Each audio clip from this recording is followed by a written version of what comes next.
Hey team, Mike here from the Retail Leadership Lab. Going to talk a little bit about authority today, specifically borrowing authority, which is law number 6 in the 7 laws of retail leadership. If you haven't picked up your copy, pick it up today.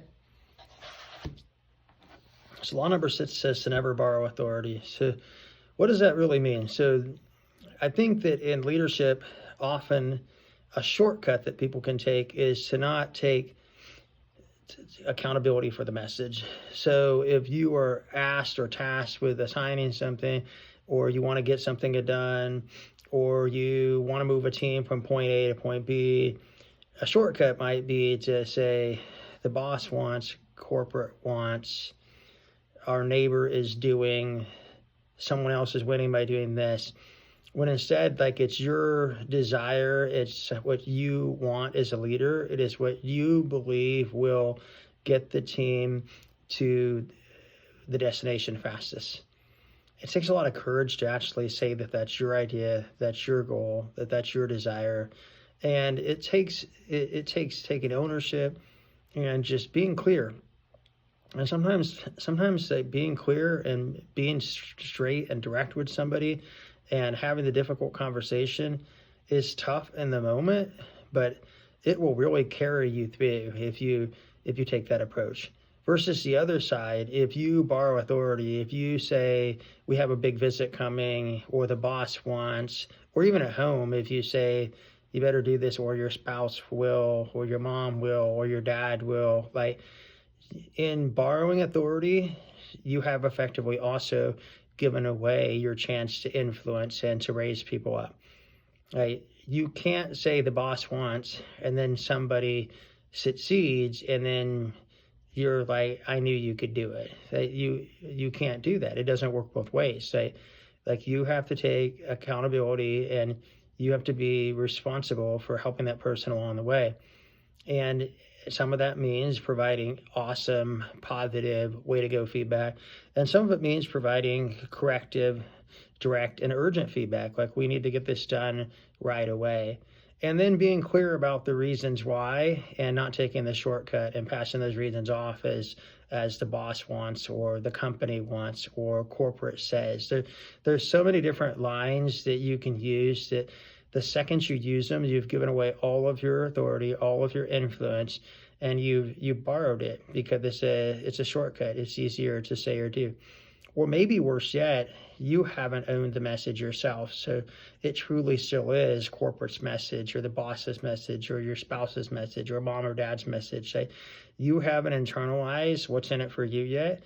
And if you haven't internalized like what's in it for you, what's in it for your customer, what's in it for your guest yet, then it's going to be super difficult for you to ask somebody else to internalize it. So getting on board and being a big time believer and using the other 5 previous laws and the 7 laws of leadership, of retail leadership, 7 laws of retail leadership, using those other 5 laws. So like law number 1, right? Like we're going to be predictable. We're not going to have surprises. Law number 2, no complaining. We're not going to have that corrosive behavior that leads to bad teams and high turnover. Law number 3, like, we're going to build ridiculous beliefs. So like, in order to do that, like, you have to believe on number 4, math matters, right? Like, you absolutely have to be able to tell the story, put the numbers together in a way that is digestible and that people can totally see it. And then law number 5, like, meekness is not weakness. So how you come at somebody or stand with somebody or help them along the way,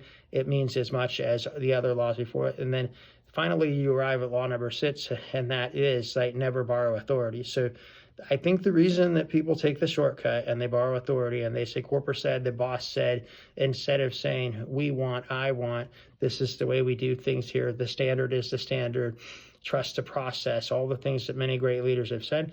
I think the reason we don't say that is we haven't earned the right to say it. You absolutely have to earn the right to win. Like, you can't just step on the field with a title and be like, I'm here and therefore we're going to do this. And part of earning the wage and earning the right to win is doing the other 5 previous laws in order, creating that predictable, safe working environment for people to come to by not being a chaos manager, a surprise manager, creating an environment where people know that they have a safe space to share their frustrations, but that it's not complaining because you solve the problem when you walk away. Complaints without resolutions are a big disaster to teams. And then again, like law number 3, like you have built ridiculously. People are fired up. They are super excited when they hear that anthem. They know it's the team anthem, not just your anthem. And then law number 4, like can you put it all together? Like, do the metrics add up? You're asking somebody to go run through a wall for you. Can you show them mathematically how it adds up? And then law number 5, like how you approach them. Being meek is not being weak. And then finally, we are back to law number 6, what we're talking about today. And that really is about like not borrowing authority, like it is the fact that you grow as a leader, they grow as a team, you grow together when you're clear on your expectations. Like the vast majority of team members across the United States in retail organizations or just teams as a whole, they struggle with goal clarity. And sometimes we think that, oh, that's a vision caching issue. No, a lot of times it is. When you borrow authority and you say the boss wants this, it's really difficult to later come back and be like, no, that's part of our great mission. Like, don't borrow authority. Like when placed in command, take control. And when you have the opportunity to do so with love, but with certainty and clarity. All right, guys, let's go out there and kill it. And let's have a great week this week. Don't forget to pick up your copy of the 7 Laws of Retail Leadership if you have not already.